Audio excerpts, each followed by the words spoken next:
Azərqasımlı işi, şahidin məhkəməyə məcburi gətirilməsinə qərar verilib. Yanvarın 28-də Bakı Ağır Cinayətlər Məhkəməsində Siyasi Menecment İnstitutunun həbsdə olan direktoru Azərqasımlının işi üzrə növbəti məhkəmə prosesi keçirilib.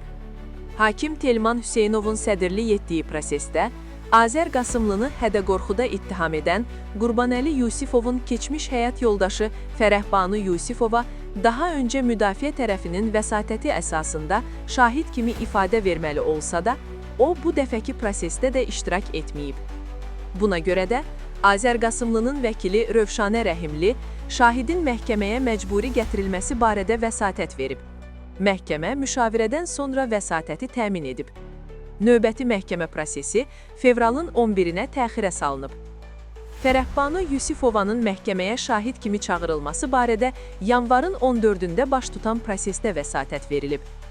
Müdafiə tərəfi vəsatəti belə əsaslandırıb ki, Qurbanəli Yusifov istintaqa verdiyi ifadədə Azərqasımlını onun ailəsini dağıtmaqda, təhdidlər edərək yoldaşının ondan ayrılmasına səbəb olmaqda ittiham edib və Fərəhbanu Yusifova məhkəməyə gələrək bu iddiaya aydınlıq gətirməlidir. Gündəlik hadisələrdən xəbərdar olmaq üçün bizi izləyin. Söz altında yox, göz altıda qalın.